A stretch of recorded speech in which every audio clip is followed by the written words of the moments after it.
Inside the Sazerdan Labyrinth in the kingdom of Valdemost, a wounded mage stares in terror at a terrifying monster before her eyes. It's a raging Minotaur, but fortunately the woman's party members have just dealt the finishing blow, killing the fearsome monster. After it collapses, the Minotaur disintegrates and leaves behind a sword as loot, which the swordsman happily takes for himself. With the fight over, the mage tells the party they should now return to the surface. The swordsman insists on continuing to the 25th level, but the woman shuts him up with her staff and calls him out for staring at her. Right after, they finally leave the dungeon's boss room. A few hours later, a mysterious phenomenon occurs inside the labyrinth. In this world, some powerful monsters like the Minotaur gush out of walls and floors instead of leaving a mother's womb when they come to life. When the existing monster is killed, it's immediately replaced by the labyrinth. However, the new monster doesn't inherit the previous one's memories and experiences, and they're best described as a being that merely resembles a living thing. As such, monsters in the labyrinth don't evolve, inherit, or grow. A new Minotaur suddenly breaks out from its cocoon, already equipped with a pair of axes. The newborn monster, who's actually the protagonist of our story, then surveys his surroundings as he stands menacingly. Feeling thirsty, the Minotaur rushes to the nearby lake and dunks his mouth into the water. His thirst quenched, the monster feels rejuvenated and lets out a deafening roar while slamming his axes on the dungeon floor. The Minotaur breathes heavily and radiates a violent and powerful rage, as if ready to let loose on anyone who dares to enter his boss room. As if on cue, the arrival of an adventurer alerts him. The solo warrior is Alina, and she has come to challenge the boss of the 10th level. Meanwhile, the Minotaur wastes no time and eagerly approaches the lone warrior. Alina immediately notices the monster's huge size and the tremendous pressure he emits, and supposes the monster is filled with rage and hatred. Whatever the case, she tells herself to calm down and trust in her preparation to beat the Minotaur. Alina has been training for this very moment and has come prepared with plenty of recovery medicine, anticipating a grueling fight. If she wins this duel, she'll finally achieve her goal of being promoted to Class C as an adventurer, where she can get more lucrative quests. Alina also hopes her success could bring her disjointed family closer together. The adventurer has placed her trust in her talisman too, so before anything else, she utters a short prayer to Bora, the goddess of the earth. Right after, the Minotaur roars and finally begins his attack. However, Alina outmaneuvers the monster and swings her sword, attacking his wrist. The blade doesn't cut through, though, and gives the Minotaur a chance to retaliate. Alina evades the monster's attack, and as she lets out a battle cry, she swings her sword once again. The Minotaur yells in pain, so he tries to catch the adventurer off guard with his axe. Unfortunately for him, Alina is too quick and easily avoids any danger. Realizing the situation, the Minotaur changes his plans and charges toward her with his horns instead. The adventurer gets out of the way just in time, and just then, she recalls the information she learned about the Minotaur's attack patterns. All they do is swing their axe, poke you, or lunge at you with their horns, a man had told her. The best strategy is to keep attacking the monster's arms, and Alina has been sticking to that plan in hopes of disarming the Minotaur. She yells another battle cry, and after a violent swing of her sword, she finally cuts one of the monster's arms. Alina smiles, proud of her achievement, but the Minotaur wipes the happy look off her face with a sudden swipe that sends her flying across the boss room and crashing into the wall. Our raging bull isn't happy about his now severed hand, so he begins preparing a special attack by taking a deep breath. Alina immediately recognizes what he's doing and realizes the monster is preparing his attack called Frenzy, which drains the strength of its victim and leaves them in a state of dysfunction. The adventurer knows she can't afford to take a single hit from the monster, but she keeps calm since she can rely on her potions to protect herself. But just then, Alina discovers that her potion bottles have been broken beyond repair, rendering them unable to be used. A look of horror dawns upon her face, and the next moment, the Minotaur fires his powerful frenzy attack. It's all too late for Alina now, so the attacks hit her head-on, dealing significant damage and immediately lowering her defenses. The Minotaur takes this chance to continue the beating by charging at her and flinging her to the sky using his horns. Alina lands a distance away, severely injured and unable to continue fighting anymore.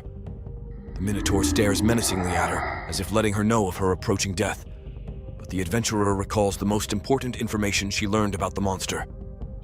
The boss can't leave the boss's room. Left with no choice, Alina gets up and rushes to the room's exit. Unfortunately, her mangled leg doesn't allow her to create enough distance away from the Minotaur, who quickly catches up and chops off her leg. She then screams in pain and rolls across the ground. Miraculously, Alina finds herself mere steps away from the room's exit.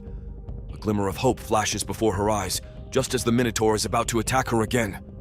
She hurries out of the way, and by some stroke of luck, she makes it through the door just before the monster's attack strikes her. Much to his frustration, the Minotaur's axe ricochets against the magic barrier. He tries to figure out a way through the door and tries to step through.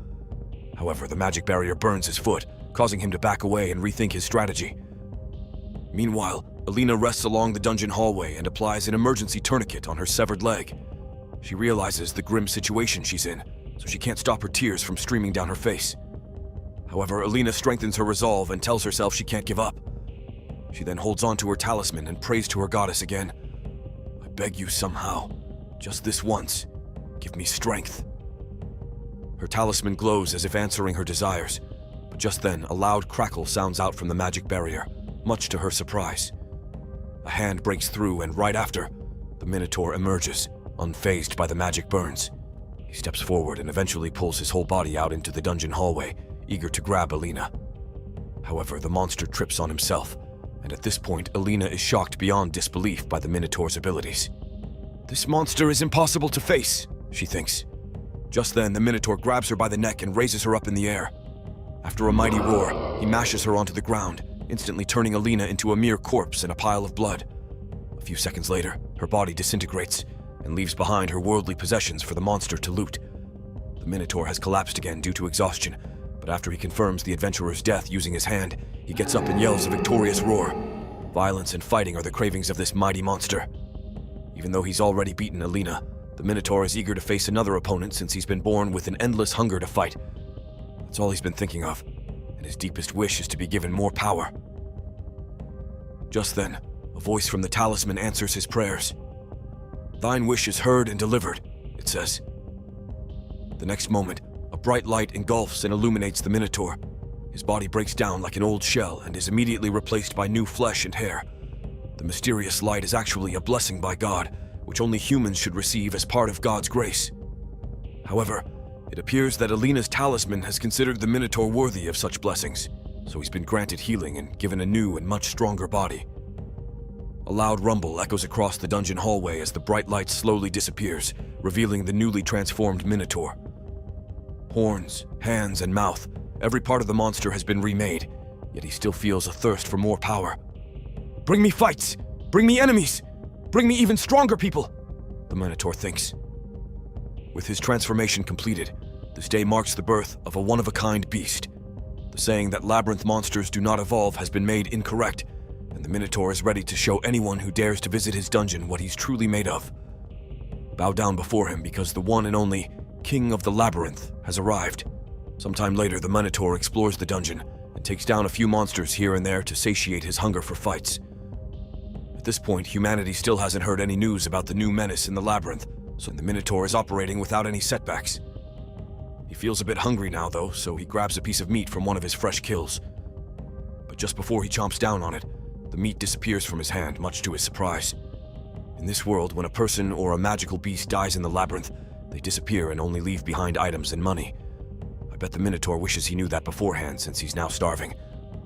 Frustrated, he stomps and lets out another one of his trademark roars. "What is this junk? I won!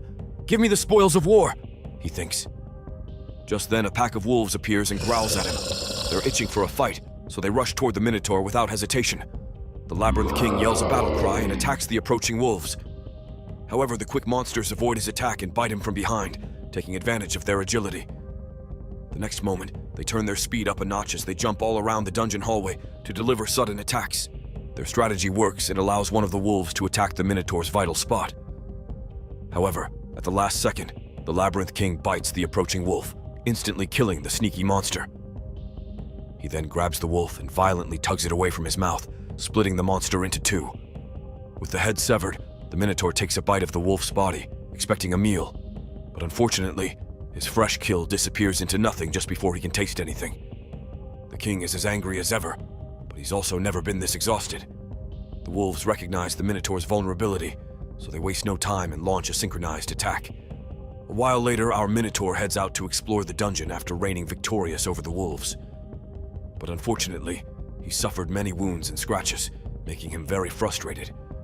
The wolves had been very pesky for the Minotaur after all, so now he wishes for more strength again. But just then, the Minotaur hears the sound of fighting nearby, so he takes cover behind a wall and checks out what's happening at the corner.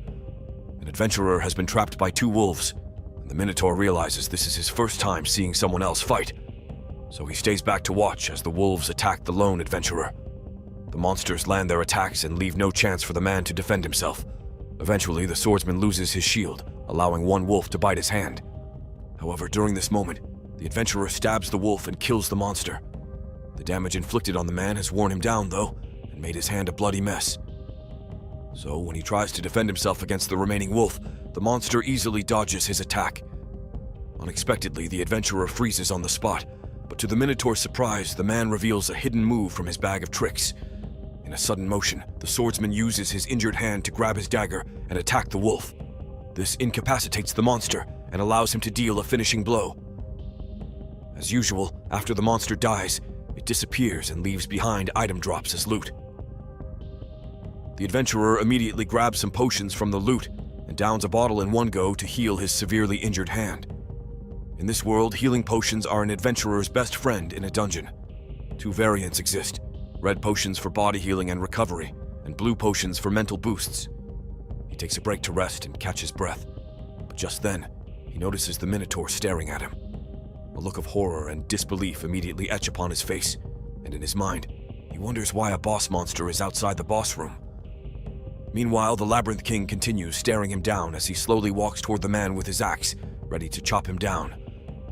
The adventurer knows he can't solo the boss monster, so he quickly plans his escape. He takes careful little steps backward while pointing his sword at the Minotaur, and upon reaching the corner, he makes a run for it. Confused, the Minotaur checks to see where the man went, and to his surprise, he discovers a staircase going up to another level. The Labyrinth King is curious about what lies above him, but his wounds bleed out just then, making him reel in pain. Although the Minotaur is intrigued and eager to explore, his body craves rest more than anything else. So for the first time ever, he walks away and heads back to his dungeon to get some much-needed rest. Several days later, business proceeds as usual at the Adventurers Guild in the village of Mycenae. Men and women fill the guild HQ, going about their business or having good fun and drinks. However, one adventurer named Paha is looking at the request board and has noticed the low quality of available missions for her to take. Just then, the guild president Logan calls her name and says he has a request for her. Well, how convenient. Of course, Paha entertains the president and learns the mission is to investigate the Minotaur spotted outside the boss room. She doesn't believe the story, though, and figures the adventurer who apparently saw the monster must have been confused due to being scared. President Logan says he also thought the same, but reveals something's off in the dungeon. For one, he tells Pa they found the equipment and metal of Alina in front of the boss room, which were torn to shreds by a Minotaur's claw marks. On top of that, he shares that rumors have been spreading around about a strange creature hunting monsters on the 10th floor and leaving behind their item drops. Taking that information into account, Paha finds the situation a bit weird. President Logan says the mission is more of a verification than an investigation, and their goal is to confirm if the Minotaur is in the boss room and if anything unusual is happening. The old man then tells Paha it should be an easy mission for an outstanding scout like her, but the next moment he apologizes since he has little money to offer as a reward. As a bonus, he says he will owe her a favor as her additional reward. Paha happily accepts the offer, but just then, someone asks if they could join the scout on her mission as well. The woman is Charlia, a mage, while the swordsman is Raystrand, and both are formidable adventurers with loads of experience. Annoyed, Paha rejects the mage's self-invite and says the reward would be too small for them to share. However, Charlia says she can keep the reward to herself since they're just happy to hunt and have the president owe them a favor. Raystrand asks if it's all right, and President Logan says they're free to do whatever they like as long as Paha's fine with it. Upon hearing the approval, Charlia flashes a smug smile and brags about how she will surpass the great magic user Gil Lynx. She then adds that she's always willing to lend assistance in the kindness of her heart, but Paha tells her it would be a great hassle to protect such a conceited woman like her during a mission. This offhand remark triggers Charlia, who stares at Paha with a cold and serious look. The scout becomes terrified and forced to keep her mouth shut. So with the banter over with, Charlia asks the president about what they'll do if they discover that something unusual is indeed going on in the dungeon, like if the Minotaur was actually roaming outside the boss room. President Logan says the chances of that scenario being the case are low, but gives the adventurers permission to decide on what to do on their own. Depending on what it is, I'll increase your payment, he adds. With that, the trio eagerly awaits the start of their mission. Meanwhile, the Labyrinth King continues to rest up in his boss room. Boy, these adventurers definitely don't know what they're about to encounter. Several hours later, the trio enters the boss room and meets the notorious Minotaur. Paha feels a bit relieved to see the monster resting in his proper place, but she can't help but notice his change in appearance. Raystrand has the same thoughts and notes that the Minotaur is the biggest he's seen. Charlia, too, finds the monster strange and wonders why he doesn't feel threatened or scared, especially since they're all at a level where they could solo a Minotaur. Why is it looking so self-important, sizing us up like that? She asks, puzzled. Whatever the case, the mage says she'll now hunt down the monster. However, Raystrand tells her it must probably be a unique beast and points out it may drop a rare item. Charlia then declares it's time to begin, telling the two to get in formation. "Let's hunt," she says. With the trio ready to attack, the mage shoots out orders to the two. She and Raystrand will attract the Minotaur's attention, and once distracted, it will be Paha's job to take him down with her special arrows. The monster will then be paralyzed, which should allow Charlia to finish him off with her fireball of death. Paha feels hesitant to use her expensive arrows, but in her mind, she admits she wants to finish the job quickly since something feels off about the Minotaur. And so, the operation begins as the scout activates Sack, her storage skill, and brings out a special arrow, much to the Minotaur's surprise. Meanwhile, Charlia casts a spell called Earthbind, which suddenly makes branches sprout from the ground and trap the monster in place.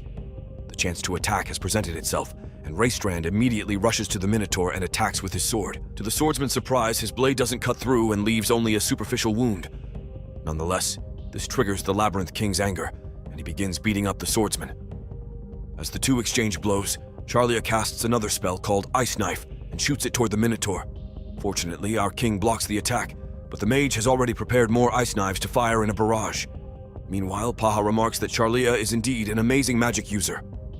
As the mage fires the next wave of attacks, Paha aims down her sights to shoot her special arrow with powerful paralytic poison and a blessing that makes them hard to miss. Right after, she releases the bowstring and sends the arrow flying. She's confident that her attack will land on the Minotaur's vital spot since he's distracted by the ice knives. But to her surprise, the Labyrinth King turns around and swats away the arrow. Unfortunately, this defensive maneuver allows Charlia's attack to pierce him and deal great pain. The Minotaur pushes Raystrand away, and at this point, Charlia realizes that Paha's attack missed its target and is confused by how she let their perfect chance slip. Paha is in disbelief and wonders how the monster blocked his blind spot and ignored the ice knives. She doesn't see how the Minotaur could have been aware of her attack and reluctantly figures it must have been a coincidence. But just then, the Labyrinth King surprises the trio with a swing of his axe. He then poses menacingly as he stares down the adventurers. Raystrand wonders why the Minotaur's taking a hilarious stance, but Charlia keeps their focus on the battle as she says they must now change their strategy. The new plan is simple: trap the monster from 3 sides, disarm him, and give a finishing blow. That sounds easy enough, but there are many things at stake here, especially for Charlia, who wants to make her dad proud. She recalls the moment her father gave his holy wand, which he received from the great master Gil Lynx. At that time, Charlia felt she wasn't worthy of such an item, but promised to prove herself in the future by using the gifted wand for its intended magic, while on her path to becoming the world's greatest magic user. "I will definitely earn your approval," she determinedly told her father. Such thoughts race in her head as she casts Ice Knife once again. Meanwhile, Paha and Raystrand also move in to attack. The trio has surrounded the Minotaur, and Charlia takes this chance to fire her spell. Unfortunately for her, the Labyrinth King blocks her ice knives. She realizes that all attacks aimed at vital points are always blocked, but at this point, her patience has worn thin. Charlia knows that typical Minotaurs aren't as strong as their current opponent, who's ridiculously tough and powerful. Even though they've dealt wounds and injuries to the Minotaur, the mage now realizes that the monster is moving as if unaffected by the Earthbind trapping his legs and everything else they've done. On the other hand, the adventurers have barely managed to keep their strength up by consuming their potions. However, their supply is limited, and their mental fatigue is slowly accumulating. The outlook for the trio doesn't look good, so Charlia takes matters into her own hands and begins casting her strongest fireball spell. Paha is surprised by her rash decision, and Raystrand urgently tells her to stop since using magic with long chance will leave her defenseless. However, Charlia tells the two to keep quiet, and with passion burning her eyes, she says she cannot be allowed to face so much trouble against a small fry Minotaur if she's going to become the world's greatest magic user. Raystrand still warns her that her attack won't work, but just then, the Minotaur pushes him out of his way. The Labyrinth King then raises his axe and hurls it toward the mage. The weapon flies in with great speed, and a moment later, blood sprays into the dungeon air. However, no one has actually died due to the flying axe. Raystrand is revealed to be the one who had blocked the projectile, but suffered a wound in the process. Blood gushes out of the man's head, but he flashes an unfazed smile and tells Charlia she must stay calm and take deep breaths. The mage is moved to tears by Raystrand's selflessness, but now's not the time to be acting emotionally. Just then, Paha calls their names and directs their attention toward the Minotaur, who's now preparing a frenzy attack. The adventurers immediately grab and drink their special yellow potions, just as the Labyrinth King unleashes his powerful move. Yellow potions clear away abnormal conditions instantly. Fortunately, they work just as promised. The effects of enduring the frenzy attack leave them struggling to move, but Paha steps up and says she'll shoot another one of her special arrows to deliver a finishing blow. The scout aims down her sights and feels confident an opening must be present since the Minotaur had just used frenzy. But to their surprise, the Labyrinth King begins breathing in the air again to prepare for another frenzy attack. The attack is unleashed the next moment and takes them by surprise, leaving no time to drink their yellow potions. The adventurers collapse, and as they suffer immense pain, Paha recalls that current knowledge says that Minotaurs could only use their special ability once per fight. Unfortunately, they now realize the Labyrinth King is built differently. The monster easily snaps off the earth binds off his legs, surprising Charlia. However, the biggest shock so far for everyone there is discovering the Minotaur's ability to obtain new powers and enhance its skills. Typical demon beasts can't grow or evolve, but the Labyrinth King has been blessed with the ability to learn, a monster trait the adventurers have never seen before. Just then, the Minotaur begins ending the adventurer's misery as he chops off Paya's head for his first kill. The scout disappears and leaves her items as loot, much to Charlia's horror. Meanwhile, Raystrand remains calm and collected and tells the mage he'll do something about the monster. Charlia tries to stop him since the effects of the Labyrinth King's frenzy attack still linger, but the swordsman tells her not to worry and reminds her that her father had asked him to protect her. "As long as you are behind me, I will not lose," Raystrand declares as he readies his sword against the fast-approaching Minotaur. The Labyrinth King swings to attack, and during this moment, the swordsman plans to dodge the axe and immediately counter with a sword strike of his own. By some stroke of luck, he evades the Minotaur's swing as planned and gets ready to take advantage of his opportunity. But just then, the Labyrinth King swings down his other hand to punch the swordsman, a scenario Raystrand hadn't predicted. The punch lands square on his face and makes the swordsman think over what just happened. A Minotaur made a feint. "No way," Raystrand tells himself, still in disbelief. The next moment, the Labyrinth King chops off his arm, and the swordsman finally becomes convinced that the monster before him is abnormal. Charlia watches the helpless Raystrand, but there's nothing she can do. The swordsman tells the mage to live a long life just before the Minotaur chops him down for good. Right after, the monster smashes him into pieces, making blood splatter around the boss room. Raystrand's body then disintegrates and leaves behind his items and possessions as loot. The scene terrifies Charlia, who fondly remembers Raystrand's promise to protect her until she becomes the world's greatest magic user. Fueled with vengeance, the mage yells and gets up to fight once again. She then begins casting her strongest fireball spell as tears stream down her face. "I'll turn you to charcoal until you burn to death," Charlia swears, her words burning with revenge. Finally, the mage finishes casting her spell, but just as she's about to fire it, the Minotaur's axe comes flying in as if picking her up for a trip to the afterlife. With all the adventurers dealt with, the Labyrinth King lets out a victorious roar, basking himself in his success against the puny humans. A while later, back at the Adventurers Guild, President Logan finds it odd that it's been half a day since Paha and the two left, but they still haven't returned. He wonders if something is happening in the labyrinth, but a guest in his office takes him off his thoughts when he asks if anything is worrying him. President Logan apologizes, but the man says he's free to talk to him about what has happened, especially since being a guild president is a tough job. The old man knows this well because he's no other than the great magic user Gil Lynx. After President Logan updates him about the situation, the great magic user ponders over the story and says he'll go check out what happened.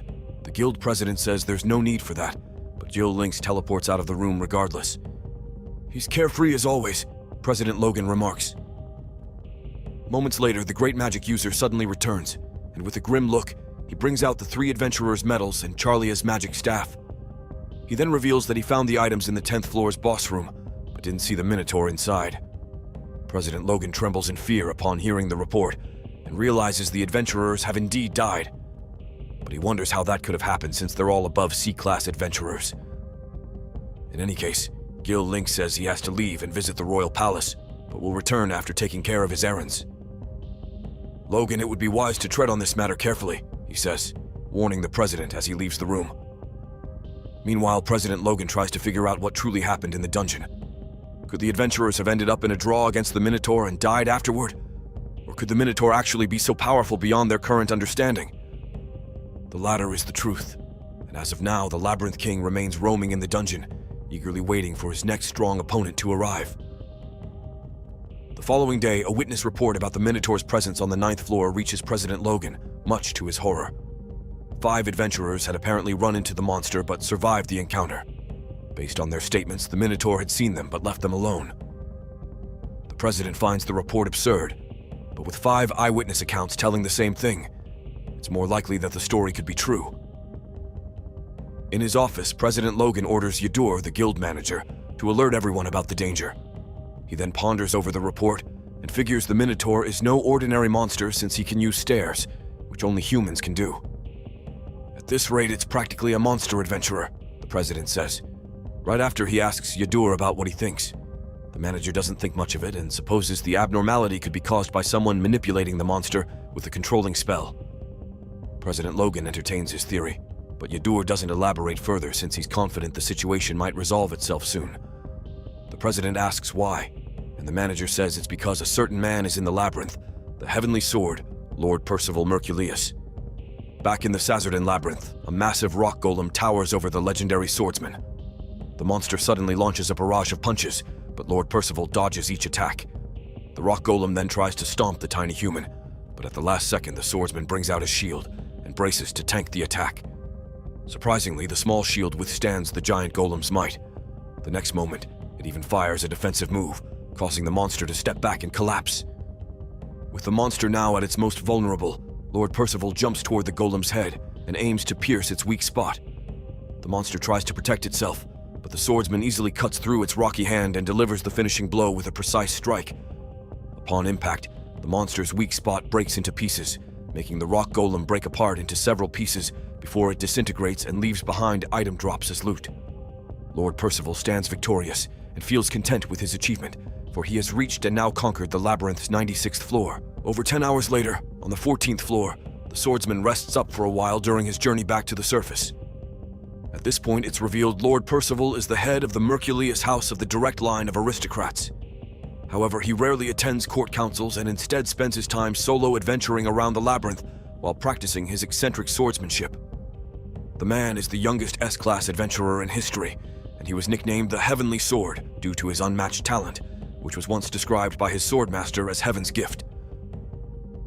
As he rests, Lord Percival feels satisfied with his exploration, since he became familiar with using his special shield called Ende's Shield.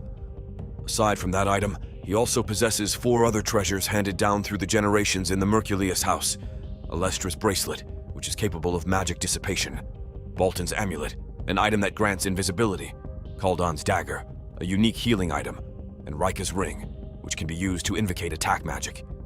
All the items are rare, and no one in history has wielded them perfectly. However, Lord Percival is determined to be the first one to master them all eventually. He has come to the low levels to use all the tools at his disposal at full power and subjugate the boss monster alone. This solo setup works best for him since he desires to fight to his heart's content without worrying about anything else. Back at the Adventurers Guild, Yadur tells the president that Lord Percival will likely return in a few days. The old man wonders if the manager is suggesting they should ask the Heavenly Sword to kill the Minotaur for them, and says that would be a convenient solution, especially since Lord Percival is a man who seeks after the truth. However, Yadur says the monster will fight back if attacked, and adds that the boss Minotaur will likely fight anyone they run into, regardless of how much higher in rank their opponent is. The president realizes there's a possibility the Heavenly Sword and Labyrinth King could run into each other, and Yadur agrees with the theory. The manager adds that lower floors have high encounter rates with monsters, so the likelihood of such a chance meeting is quite high. Back in the labyrinth on the 6th floor, Lord Percival proves their theory right as he slashes the Labyrinth King with his sword, dealing a big cut across the monster's chest. The Minotaur screams and recoils in pain, but regains his balance after a moment. However, he has lost one of his axes and finds himself in a tight spot due to the wound on his chest. Lord Percival notes he had aimed for the Minotaur's heart and finds it odd that all he cut through was flesh. He's not the type to make such careless mistakes, so he figures something's off in this situation.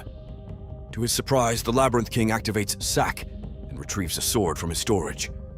That's actually Raystrand's sword from earlier, and the Minotaur reveals he has learned a few tricks from his previous encounter with the three adventurers. Meanwhile, Lord Percival realizes he's facing a unique monster he has never seen before. Truly, the labyrinth is interesting, he muses. The Minotaur stares him down with a piercing bloodlust, but the legendary swordsman returns an unfazed look, hiding the excitement that's welling up inside him. A bloody encounter is about to begin, and both fighters are ready to battle to their heart's content. What Lord Percival wields is the sword that tears the ground, an indomitable sword befitting of an indomitable man. Several days prior, before Percival entered the labyrinth, he and President Logan were in the man's office. They were recalling the events of the Imperial Inspection Martial Arts Tournament from 8 years ago, where Percival's opponent used a magical attack called Saman Comet. While Saman Comet is an extremely destructive attack, it wasn't infallible. It required a lot of prep time, and it consumed copious amounts of mana. Using that in a one-on-one battle, against Percival no less, was a questionable choice, but his opponent was a peculiar one. The magician made use of unprecedented tactics that not even Percival could immediately telegraph. For one, Saman Comet wasn't aimed directly at him. He escaped each comet flawlessly, but the opponent was aiming at the ground the entire time. He realized that too late, and for a short period, he was unable to attack and defend. The heavenly sword was slowed down. It was anyone's guess what would happen next. Percival's opponent was overtaken with a frenzied viciousness that had spurred the referee to call off the match. Per the tournament regulations, attacks to kill or potentially kill fighters are prohibited, and he decided that the current magic attack was a violation of that. And so, because of his opponent's foul, Percival was hailed the winner. For the first time, Percival's impenetrable visage gave way to something. Shock. He couldn't believe what he was hearing. Perhaps he was even disappointed. It was a completely inelegant decision, and Logan agreed that it was unnecessary. A normal person might have died, but Percival was no regular opponent. He wasn't even injured. Moreover, it was a testament to the magic wielder's ability and intuition to secure enough time to fire magic and pull a fast one on Lord Percival, who specializes in high-speed combat. After some moments of silence, Percival agreed that it was a shame to have the match cut off. Just when he had finally met a magnificent adversary, an amused Logan smiled. "Hence, the labyrinth, right?" he asked. To this, Percival only answered that his tea is good, and now here he is, in the face of a new formidable opponent. A fierce duel ensues. Lord Percival unleashes a wild flurry of attacks, but the Labyrinth King holds his ground and defends himself against the overwhelming strength and speed of the Heavenly Sword himself. The Heavenly Sword notes that the Minotaur is a stubborn opponent and realizes he has to use his strongest attacks to cut through the monster's muscles. He also finds the Labyrinth King's weapon handling better than expected since he can defend all his attacks. But most notable of all is the Minotaur's eyes that can watch his every movement, giving Lord Percival no chance to grab an item from his storage to aid in his fight. Just then, the Labyrinth King gets the chance to counterattack, but the swordsman evades the monster's swing just in time. Lord Percival sees an opening to strike once again, so he takes this chance to give the Minotaur a taste of his refined slashing technique. Like an unstoppable force, the Heavenly Sword dominates the monster with his attacks and eventually deals significant damage. Lord Percival slices off the Minotaur's fingers, making him lose his sword, and with another opportunity to throw a powerful attack, the swordsman lunges forward. But just then, Lord Percival stumbles, much to the Minotaur's surprise, and throws an easily blockable attack. The Labyrinth King roars, and with the swordsman retreating, he uses his axe to throw rocks toward him. Of course, the Heavenly Sword blocks the speeding rock bullets, but during this defensive effort, he accidentally drops his potion bottle. The Labyrinth King immediately notices the item and realizes his opponent is tired. In fact, Lord Percival feels incredibly exhausted, especially due to his earlier training on the lower dungeon floors. At this point, a drawn-out fight with the monster isn't what he's hoping for. On the other hand, though, the Minotaur doesn't understand the importance of the potion for the Heavenly Sword, but he realizes that an opening has presented itself. So the Labyrinth King continues his attack with a quick combination of moves. Lord Percival dodges each swing of the Minotaur's axe, and in his mind, he realizes he has no chance to heal and wonders if the monster noticed his fatigue. The Heavenly Sword's assumption is on point, but he also realizes he will have the opportunity to counterattack once the Minotaur forgets about defending himself during his frenzied attack. As if on cue, an opening reveals itself as the Minotaur swings wide to attack. Lord Percival prepares his sword, and before the Labyrinth King can even react, he swings and deals a cut on the Minotaur's neck. The next moment, though, the monster counterattacks with a 1-2 combination. The Heavenly Sword escapes the danger just in time, but unfortunately, he realizes that his attack is too shallow to reach the monster's vital points. Just then, Lord Percival halts his defensive retreat, much to the Labyrinth King's surprise, and stares at the Minotaur with cold eyes as if challenging the monster to beat him. The Minotaur has become exhausted as well, and at this point the Heavenly Sword has realized that the monster is no natural being. It's calculating time, he thinks. Lord Percival has analyzed the Labyrinth King's attack pattern and learned that the Minotaur knows exactly when to time his attacks while keeping his distance from the swordsman. The Heavenly Sword realizes their fight has become a battle of who will reach their limits and tire out first, so he strengthens his mind and decides to pour his heart and soul into their battle. Lord Percival loves challenges more than anything and won't back down against the Labyrinth King, whom he dares to attack. The Minotaur roars, and the next moment, another clash begins. The two fight with all their might and leave nothing to luck. Their weapons meet and clash in a seemingly endless cycle of defense and attack. But eventually, Lord Percival begins gaining a slight advantage as he lands a few slashes here and there. Outclassed, the Labyrinth King has become frustrated, especially since he still hasn't landed a single attack on the swordsman. The Minotaur's frustration leads him to launch a careless attack, which the Heavenly Sword immediately capitalizes on. Lord Percival wreaks havoc on the monster's arm, and right after he jumps forward to land a finishing blow. But just then, the Heavenly Sword's fatigue kicks in and slows down his movement. The Labyrinth King recognizes the opportunity to counterattack and wastes no time to turn the tides of their battle with a powerful charge attack using his horns. Caught completely defenseless, Lord Percival receives the blow head-on, making him cough blood. As the Heavenly Sword is sent recoiling away from the Minotaur, the Labyrinth King seizes the moment to attack again. He then grabs his axe and chops down the swordsman's leg. Lord Percival lands helplessly on the floor, and the Minotaur continues his attack, eager to finish off the swordsman. However, the Heavenly Sword proves he's not done yet, as he slashes the Minotaur's leg before the monster lands his attack. The Labyrinth King wobbles on his feet, and Lord Percival rushes to swing his sword during the monster's vulnerable moment. Somehow, the Minotaur dodges the swordsman's attack by a hair's breadth, but the following swing lands on his face, making him lose his balance. This gives the Heavenly Sword the chance to finish his combination with an attack on the monster's neck, causing the Minotaur to slam against the walls of the narrow dungeon hall. Exhausted, the Labyrinth King now notices the many wounds on his body, and finally admits that his opponent is amazing. Although Lord Percival has lost his leg, he's not giving up yet. He holds his sword before his chest and closes his eyes as if preparing to unleash a hidden technique.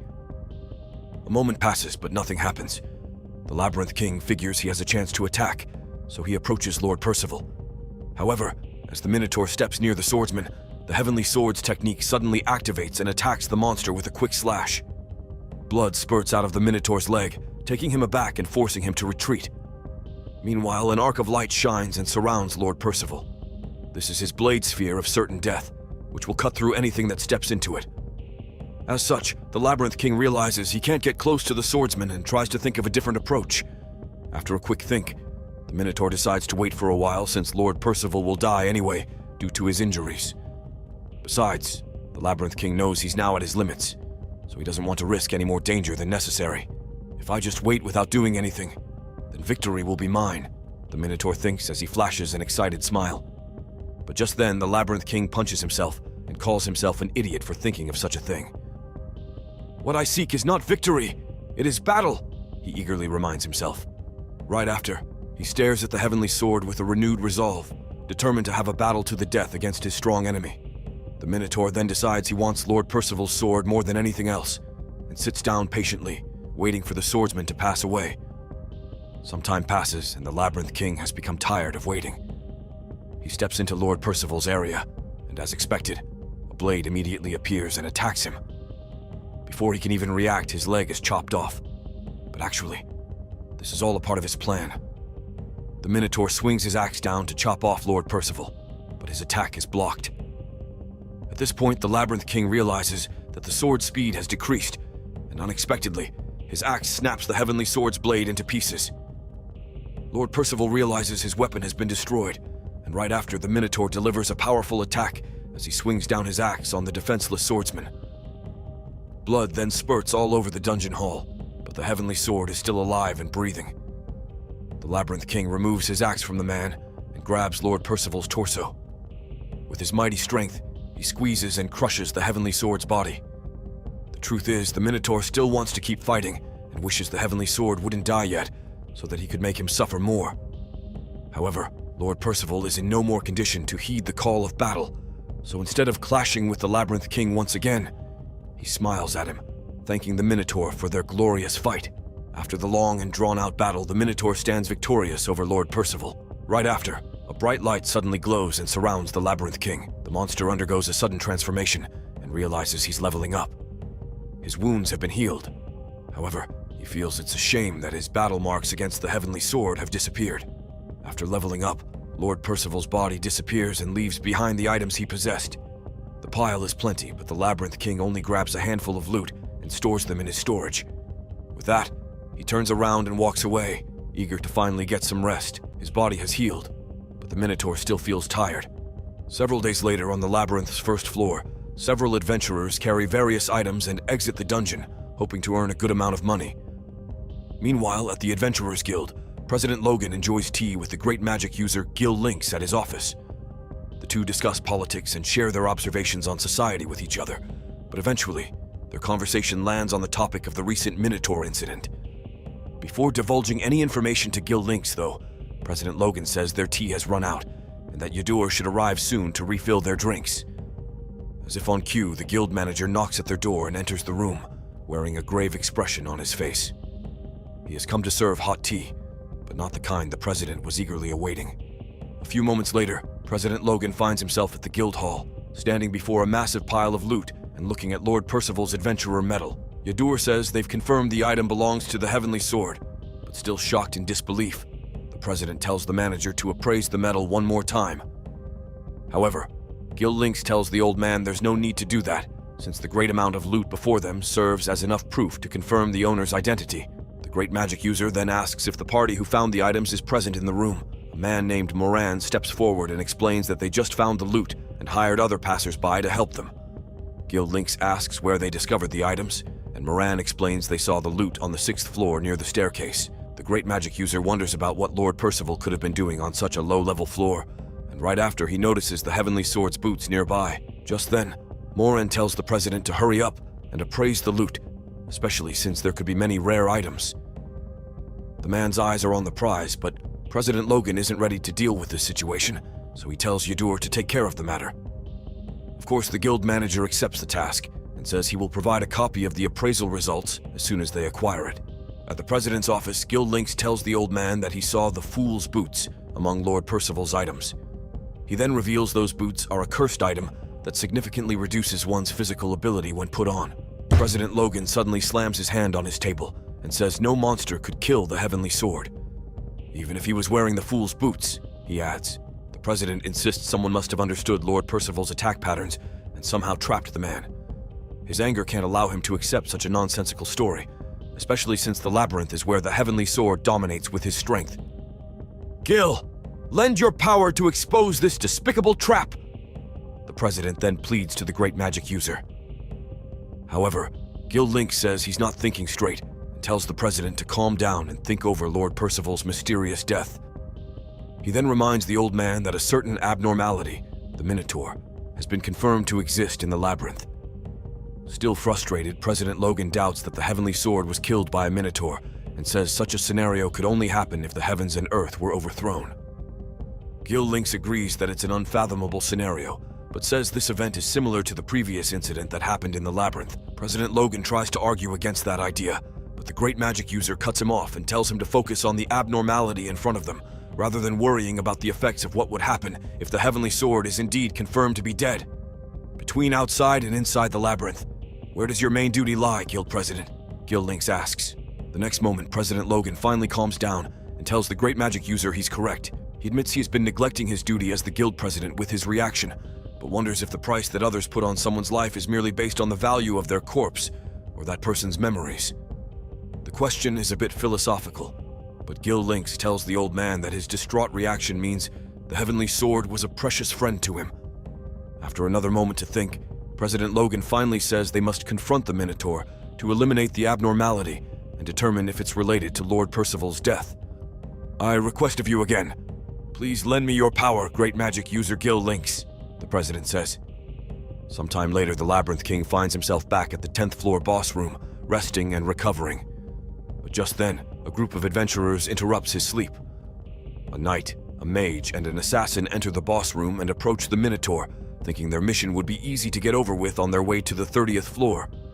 The knight leads the group, and upon getting close to the Minotaur, he nonchalantly jokes about the monster's huge size.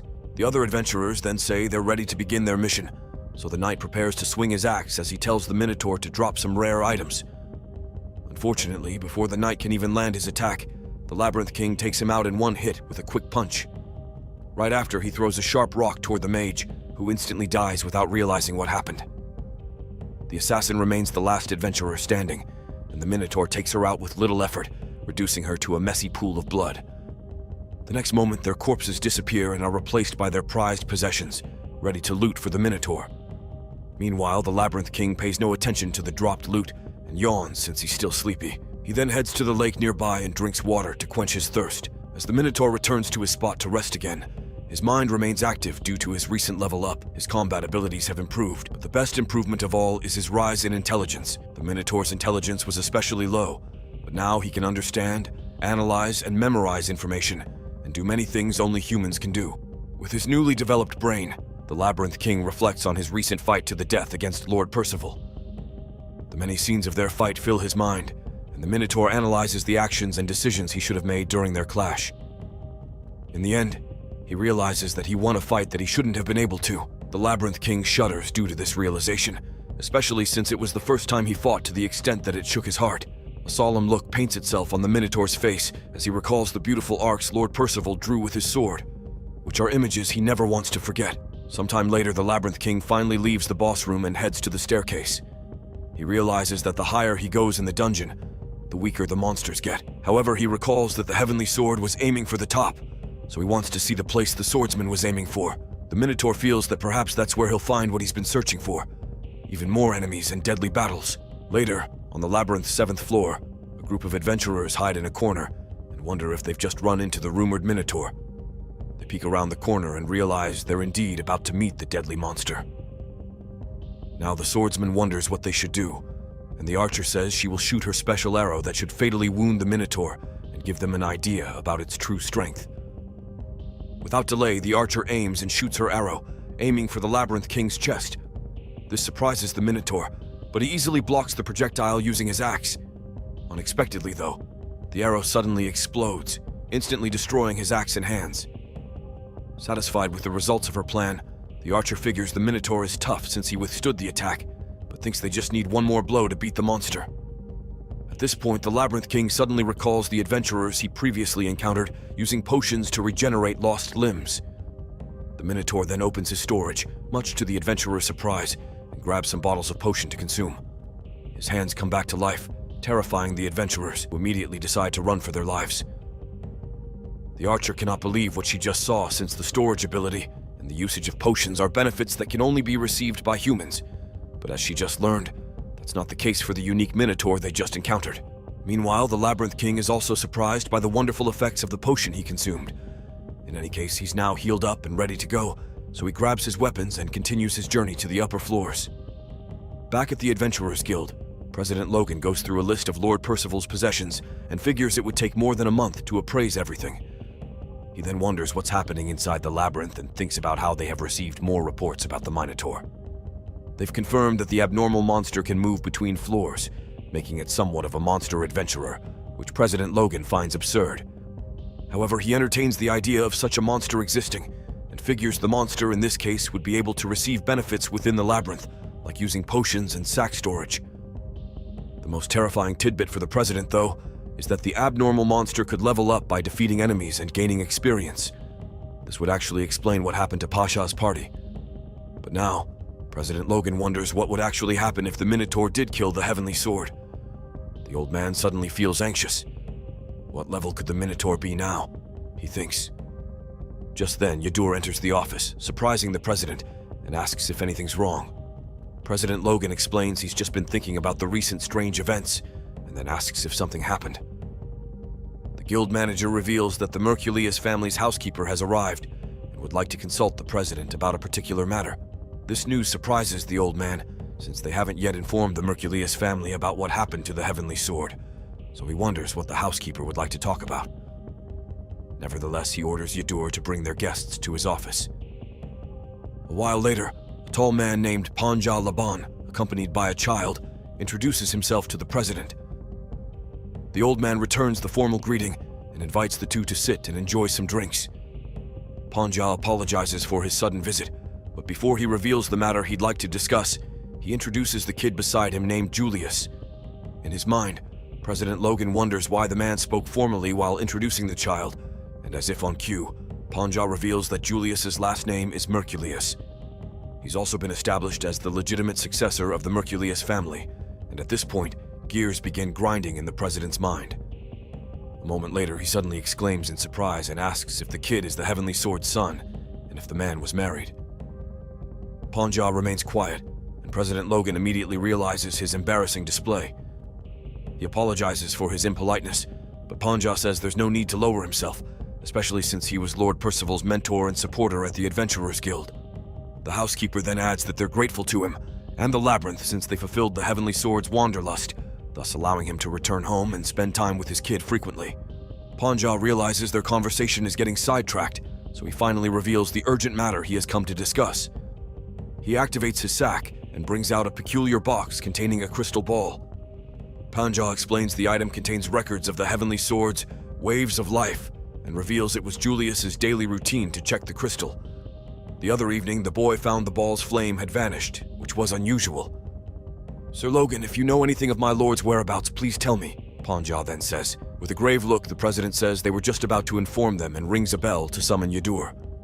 The guild manager then enters immediately, carrying a tray containing important documents. After formally delivering the papers and items, President Logan presents their letter, the list of Lord Percival's possessions, and his adventurer medal. The old man then reveals that they discovered the Heavenly Sword's remains yesterday on the 6th floor of the labyrinth and apologizes for their loss. A sad moment follows, but after a while, Julius asks if his father got what he wanted. Panja explains that the Heavenly Sword always said he immensely enjoyed going to the labyrinth and all the honorable duels he fought there. He then adds that Lord Percival said even if he helplessly collapsed in the dungeon, he would have died feeling fulfilled by enjoying his greatest desire. That's exactly the Heavenly Sword that President Logan knows, but the old man doesn't directly answer the question and just says they're conducting an investigation to solve the case right away. He then says that a particular man will soon bring everything to light about what happened to Lord Percival. A hopeful look flashes on Julius's face, and President Logan explains that the great magic user Gil Lynx will be the man who will help them clear the mystery away from this situation. Meanwhile, inside the 4th floor's boss room, the Labyrinth King has just finished exploring the area. He's just minding his own business when a speeding projectile suddenly flies past him and glows in a blinding light. The next moment, an explosion follows, and in the distance, Gil Lynx steps forward and is revealed to be the man behind the ambush. He intently watches the smoke, as if waiting for the Minotaur to appear. Just then, the Labyrinth King emerges from the smoke, angry and ready for another ferocious fight. Gil Lynx immediately fires 2 more magic balls, but this time the Minotaur has learned to avoid the projectiles to steer clear of the explosion radius. He's fast approaching the seemingly defenseless great magic user, but at the last moment, Gil Lynx snaps his fingers to activate a skill. Sharp rods immediately shoot up from the ground and stab the Labyrinth King, skewering him in midair. The Minotaur coughs blood in pain, but our monster hero hasn't given up yet. To the mage's surprise, the Labyrinth King attacks him with a violent sword slash. The sudden counterattack could mean the end of the great magic user, but just then, Gil Lynx's body glows white as he reveals another skill called Decoy Bomb. The mage's body then transforms into pure lightning magic and zaps the Minotaur, frying the skewered monster. The Labyrinth King lays on the ground, defeated and unmoving. Meanwhile, Gil Lynx notes that the Minotaur is indeed an abnormal type, but thinks that the monster has no chance of killing Lord Percival. Just then, the Labyrinth King opens his storage and grabs several potion bottles. Much to the mage's surprise, he consumes them all in one gulp, and Gil Lynx remarks that the Minotaur is just like an adventurer, a type he has never seen in his over 50 years of being on the field. He then wonders what's going on in this labyrinth, and if this abnormal monster could be a so-called splinter of the evil god. A healed-up Labyrinth King then stares at the mage, ready for another round of fierce battle. Back at the president's office, Panja has just finished reviewing the list of found items of Lord Percival. He then says he knows that discovered loot becomes the property of the guild and the acquirer, but asks if the bereaved family can buy back the property. President Logan tells him he's correct, and now the housekeeper says they'd like to buy back 3 items marked on the list: Ring of Laika, Bolton's amulet, and Ende's shield. The president sees no problem, but tells Panja they must first wait for the appraisal results. However, the housekeeper says that money is no problem. The problem is what comes after that, he adds. Panja reveals that he didn't find 2 precious items of Lord Percival in the list, Kaldan's dagger and Alestra's bracelet, and wonders why such is the case. He then explains that the bracelet is a sacred treasure that was given to the first of the Merculius family by the founder king. Without it, Julius cannot take over as his father's successor. President Logan recalls the tradition the family does, and Panja says that losing the bracelet means more than just losing their family's reputation, which is why they must prioritize retrieving it immediately. Realizing the moment's urgency, President Logan thinks over the current situation. He rewinds to where they found Lord Percival's remains on the 6th floor and asks what could have happened to the bracelet and daggers then. Panja insists that the Heavenly Sword would not have lost or damaged them, especially since they are items with special blessings. In that case, President Logan says the items must have been lost during or after the Heavenly Sword's fight, but that presents another problem in this scenario. No one could steal from the powerful swordsman, so Panja asks the president a bold question, inquiring if the acquirer submitted all of the goods to the guild. President Logan confirms so, and even explains that they used an original lie-detecting magic to confirm their accounts of what they encountered. In fact, the adventurers were cleared of suspicion after this long process. The president says this eliminates the possibility of a third party taking the items, but Panja suggests another scenario. What if someone wishing harm to the Merculius family ensnared the Heavenly Sword in a trap, stole the 2 items, and hid them within the labyrinth? That scenario sounds too convoluted to actually be the case, and President Logan tells the housekeeper the probability of that is extremely low. That's a bit harsh, but Panja trusts the old man's judgment. The president then continues theorizing, and this time he suggests that the items must still be inside the dungeon, so there's a possibility of the adventurers overlooking them or dropping them on the way. But just then, a terrifying idea enters his mind. Could the monster have taken them away? Yes, he actually did. Panja notices the grim look on the old man's face, so he asks if he knows anything. Finally, President Logan reveals information about the abnormal Minotaur, and after a while, the housekeeper wonders if they could enter the labyrinth. Panja explains they could easily detect which floors the items are on with the help of an engraver using callback magic. The president says the guild cannot stop them, but warns Panja of the great danger they could encounter.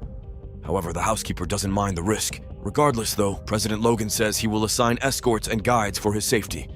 To add to that, the old man says he's joining in too, and hopes Panja will accept his help. Back in the dungeon, Gil Lynx's fight with the Minotaur continues. The Labyrinth King has become exhausted though, but the great magic user isn't out of tricks just yet. He launches another attack, unleashing a rain of sharp blades. The Minotaur desperately runs away to evade the barrage, but unfortunately, a blade cuts off his leg. Furious, the Labyrinth King hurls some rocks toward the mage, but Gil Lynx easily blocks the attack with his magic shield. With the Minotaur lying defenseless, he then prepares a massive fireball and shoots it toward the monster. The Labyrinth King musters enough energy for a last-second dodge, successfully evading the attack. But just then, Gil Lynx flicks his finger toward the Minotaur, making the fireball change direction. The attack is unavoidable at this point, so the Labyrinth King takes the fireball head-on and crashes onto the dungeon wall. The Minotaur is crushed by the falling rocks, but the next moment, he emerges from the rubble, completely healed after consuming potions from his storage. At this point, the Labyrinth King admits his opponent is strong, and unlike any magic users he has fought before. In fact, he thinks Gil Lynx is comparable to the Heavenly Sword, which is a fact that brings him great delight. Meanwhile, the great magic user realizes he can't keep using long-distance attacks, since this allows the Minotaur to use potions. In that case, he decides to use more close-range magic to finish off the monster. Gil Lynx gathers magic energy in his hands, and the next moment, he takes flight and rushes toward the Labyrinth King. The Minotaur tries to attack the mage, but the flying Gil Lynx is too fast to chop down. He reaches the weak spot of the monster, ready to deal a finishing blow. But the Labyrinth King suddenly turns around to defend himself. Unfortunately, the mage uses great speed to blitz out an attack that instantly chops off the Minotaur's arm. Gil Lynx swings to land another decisive blow, but this time the Labyrinth King barely dodges the attack by blocking it with his sword.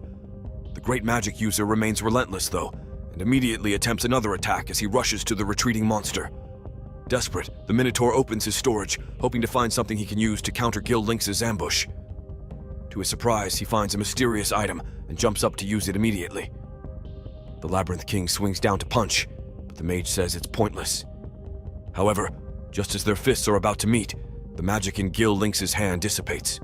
A wave of panic and confusion suddenly sweeps over him, and the next moment, he notices Alistra's ring, equipped on the Minotaur's finger.